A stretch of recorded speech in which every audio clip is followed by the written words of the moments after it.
Sorry. Oh yeah, there we are. Okay. Very good. All right. Is Ria there? I am. I'm here. Okay. Just need my video to come in. Hi, everybody. Okay. Well, look, good afternoon, everyone, and I hope you're all keeping safe and well. And welcome to our second HR webinar with Ria White, our HR specialist. The level of engagement with the last webinar was unprecedented. And with things changing daily, Ria is here again today to answer all your questions. We already have a number of questions which were submitted throughout the day. And you can also post your questions on the screen as Brian explained. I hope that you'll bear with us in terms of the technology. We're testing new systems to ensure that we find the best quality. As you're aware, nearly everyone now is working remotely and connection strengths may vary, so please bear with us. We'll be continuing with this series with another webinar tomorrow with senior bank officials following their government meeting, which is currently taking place. And I'll send you out that link in the morning. Also, if there are other professional services you need to hear from, please let us know and we'll try and facilitate that. And in the best interests of both our own staff and members, our office is now closed. We're all working remotely, as you can see. So please don't hesitate to get in touch with us. We're only too happy to help wherever we can. And you'll find each one of our contact details on our website. So I'll hand you over now to Ria and Linda to go through some of the questions that have been already submitted. Thank you.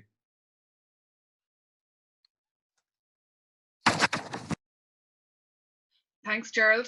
Ria, do you want to? Your video or your sound is not working, Linda. Can you hear me now? Yeah. Perfect. Okay, well, we get right to it then on the questions that have come in. Great. Okay, so the first one, what is the difference between short-term working and being laid off? Hi, everybody. Just wanted to, first of all, say it's great to be back for our second webinar. I hope that you're all keeping well and all your employees are keeping well. What we did today was pull together some questions, kind of common themes that have come through that people are very interested in hearing about. As I always say, in these type of situations, you know, I'm a HR consultant, I'm not an employment lawyer, so what I'm hoping to do this afternoon is give some practical tips and advice to you in relation to some of the challenges that you're facing at the moment. So just wanted to start off by saying that. So Linda's question that kicked us off was, what's the difference between short-time working and being laid off? So a layoff is when, you know, somebody is out of work at the moment that you've actually closed the workplace and people are not at work, versus short-time working where people may have had their hours reduced, for example, you know, reducing somebody's hours from 5 to 3 days per week. So just to clarify, they're both very different in terms of how they're dealt with from legislation as well as social welfare benefits. Okay, thanks, Ria. And the next one, can we put a rota in place to reduce our employees' hours if we have loss of business, and what would they be entitled to? Sure. And Brian, can I just check, is my video working? I'm just worried that the video and audio is not working together. I can just see Linda's face all the time here, so. Hi there, Ria. I can confirm that yes, I can see your video and your audio, and I'm sure if any. There isn't washing or anything behind me, is there? No, I don't see anything out there. Super. That's okay. It's well hidden. Okay, so the question in relation to a rota, I think a number of businesses have actually considered or might already be doing this, and it's a great idea, so that you're still, you know, operating working hours within your business, but also in line with trying to, you know, keep the social distancing, or at least during working hours, keeping some kind of distances. Yes, you could put a rota in place, and in fact, it would allow people have benefit for short time working as well, benefits and the supports that are in place while you have the rota in.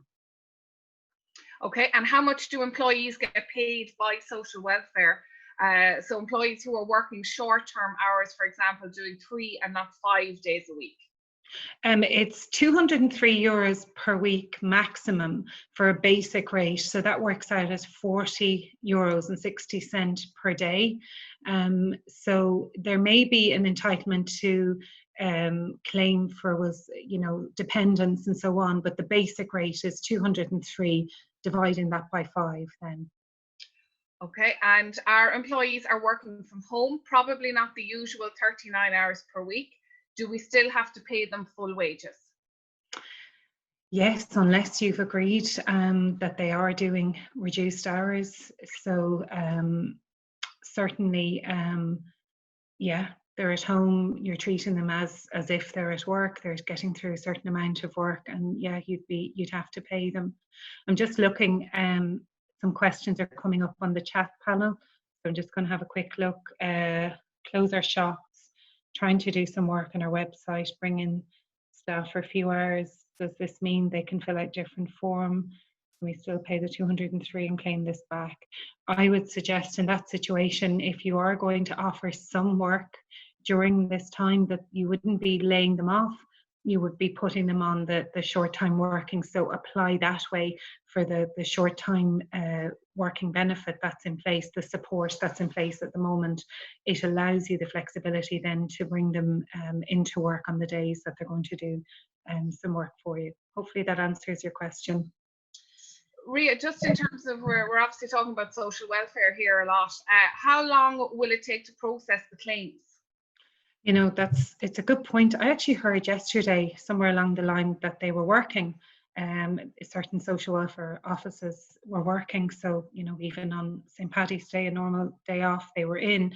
So it's very hard to say. I don't know if anyone on the web chat today has already had theirs processed, might be able to help us with that. But who knows? That would be my answer. We're not sure at this stage. Okay.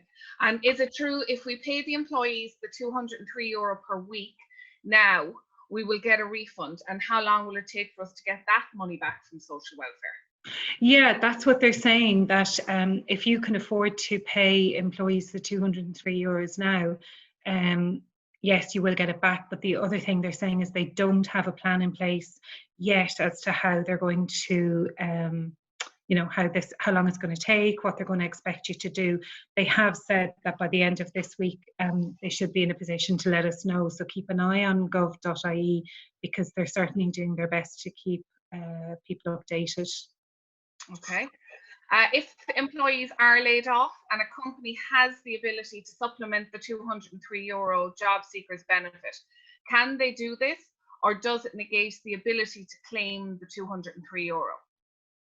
No, you're okay. If you can afford to continue to pay people as normal, absolutely do that, and you will be entitled to get the refund of the €203.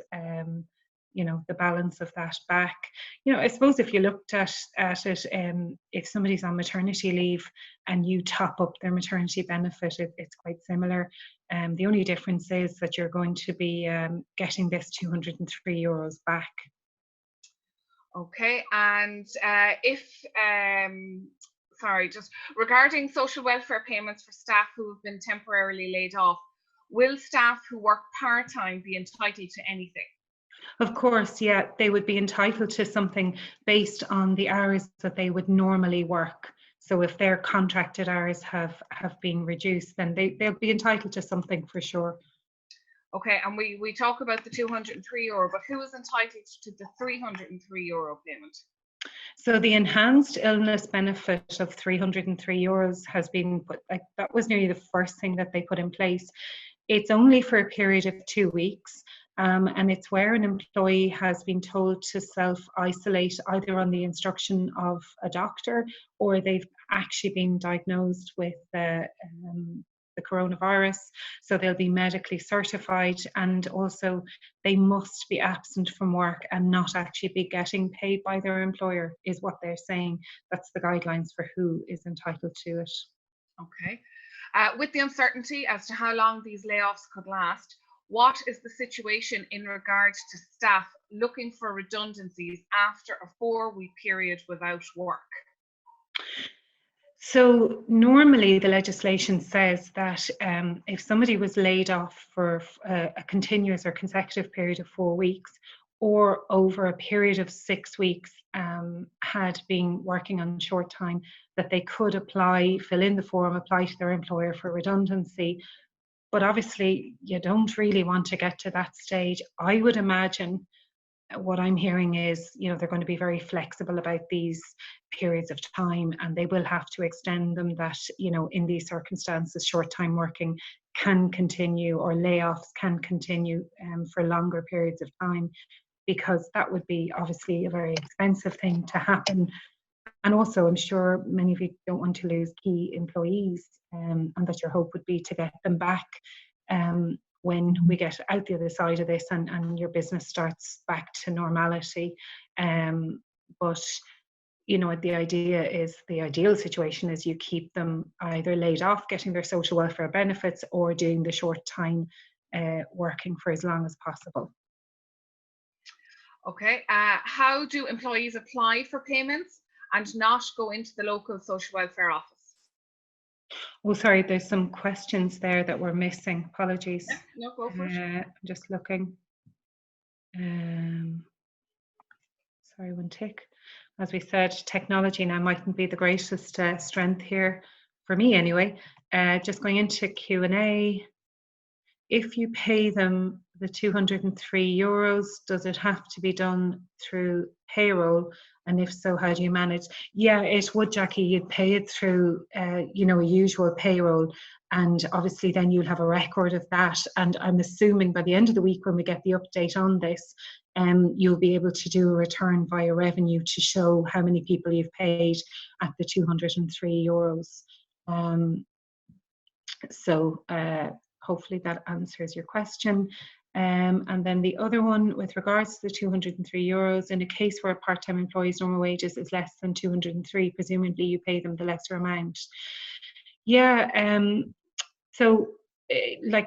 again, I suppose on an individual basis, if you think that social welfare, the maximum is €40.60 per day, I'd work it out from there. But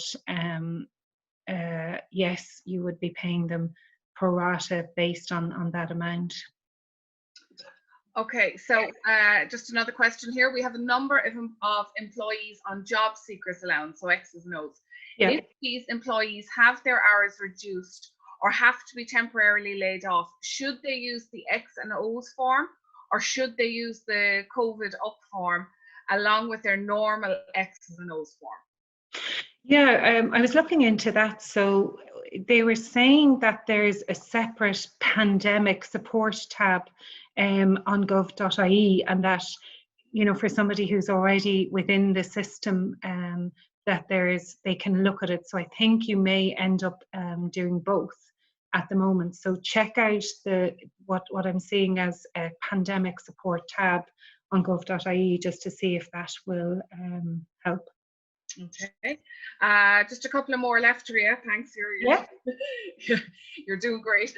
I know it's not easy. I'm firing these at you. What if an employee doesn't have enough PRSI stamps to claim job seekers allowance? If we lay them off, we will have to pay the €203 and not get a refund. Do you want me to repeat that? So if they don't have enough PRSI stamps and you have to, okay, so that would be somebody who might be with you only for a short period of time, and then you're going to lay them off. Yeah, so would they have to get the €203 and then the employer wouldn't get a refund? They'd still be able to apply for a job seeker's allowance. So that's means tested. So again, all these applications can be done online. Since we talked last Thursday, that we had kind of got into that and said, listen, you'll be able to do this online. And they really have upped their game in terms of allowing you apply and so on. But For somebody who doesn't have enough stamps, they'll still get something. As I said, it is means tested. It will be treated as job seekers allowance. So I would definitely put in an application for them, regardless of whether you think they have enough stamps or not. Okay, this one obviously very, very prevalent to a lot of our members. Can self-employed persons receive this payment, and if so, how? They can, yeah. So it would be for the €203, and it can be downloaded. If you look again at gov.ie, the application form is there.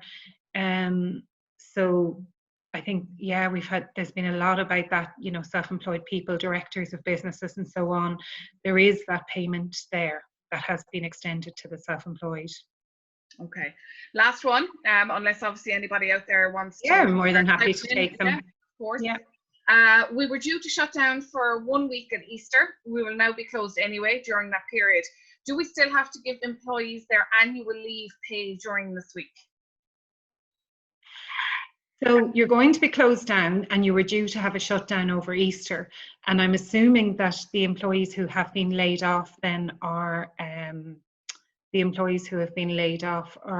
currently going through the social welfare system and will be on some type of a payment at that point. Because you had already asked them to take holidays during that Easter week, my advice would be, and I'm open to correction, would be that you would still top up and give them the difference between social welfare and their normal weekly wage during that week, and treat it as a week's holidays. Okay. There's a couple in there in the Q&A. I see there's a few coming up, yeah. I see Aidan McAvenue, and Aidan, I'm more than open to correction. You're saying the €203 is off payroll based on current advice.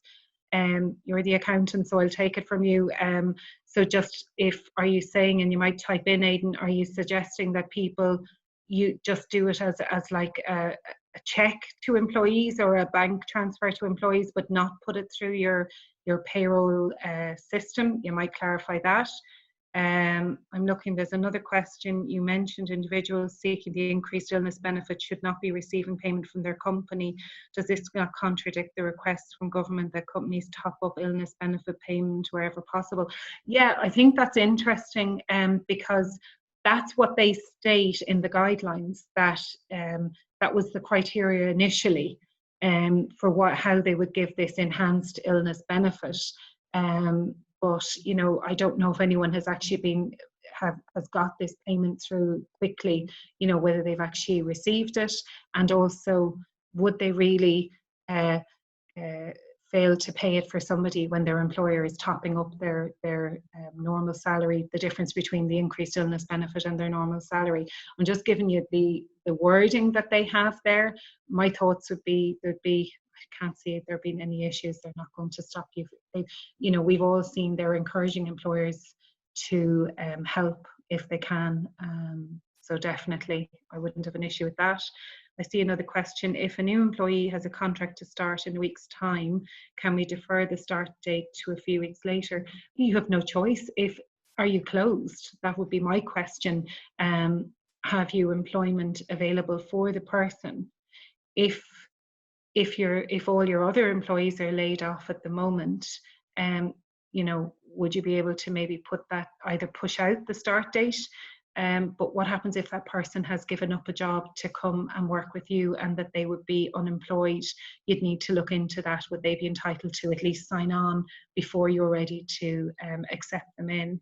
And I'm just looking, Aidan has replied, yes, pay direct until advised by payroll software providers to do otherwise. Thanks, Aidan, for clarifying that.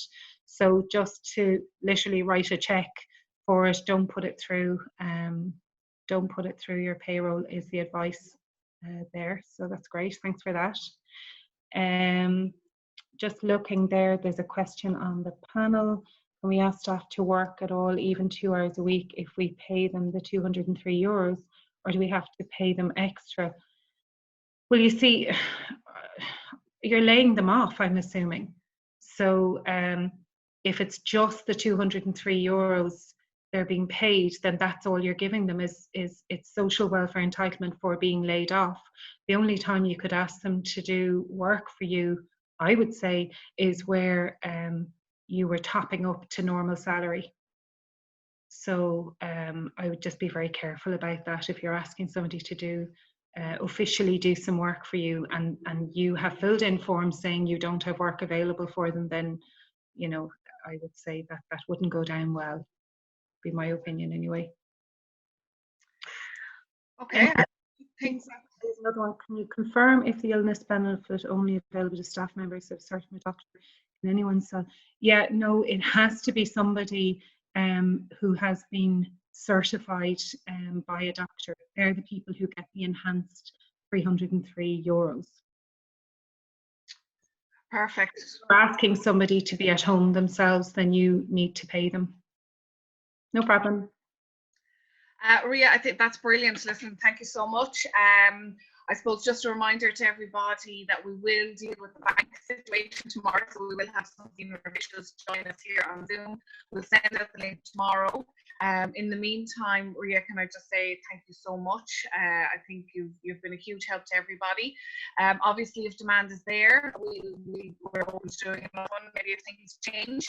And look, we'll just say to people, maybe keep sending in your questions. And similarly, obviously, we know that banks are having meetings at the moment with government. We will be bringing you all that information. Stay tuned, obviously, to our webpage and to our social media feeds. We're obviously updating those constantly. As Gerald said, we're all working remotely, so we are here to help. I think, you know, going forward, this is a great tool for everybody, and certainly of huge benefit to our members, which is ultimately what we're about. Ria, one last one. Do you want to finish this off then? Just, I think we've got through all the questions. If anyone has any last minute questions there, feel free to pop it on. I hope the information was useful today. I do understand it's a really difficult time for everybody, and I would say, you know, that there's no way, you know, in putting in these forms and all of the kind of things that have to be done at the moment to try and support employees and also to support your business. I don't think social welfare will be out to trip you up, or revenue. Hopefully they'll be helpful. Hopefully the guidelines that they come out with later this week will be useful in terms of if you're going to pay people directly yourself. So, but we're more than happy to do any other webinars that might be needed. Hope it was useful, and thanks for the amount of people who've logged on today. It's great to see it. Thank you, everybody. Okay, look, thank you all very much, Linda, Ria, and we'll hopefully see you tomorrow evening, where we'll have some senior officials from the various banks to answer your questions. So look, keep safe and well, and look forward to seeing you tomorrow. Thank you. Bye.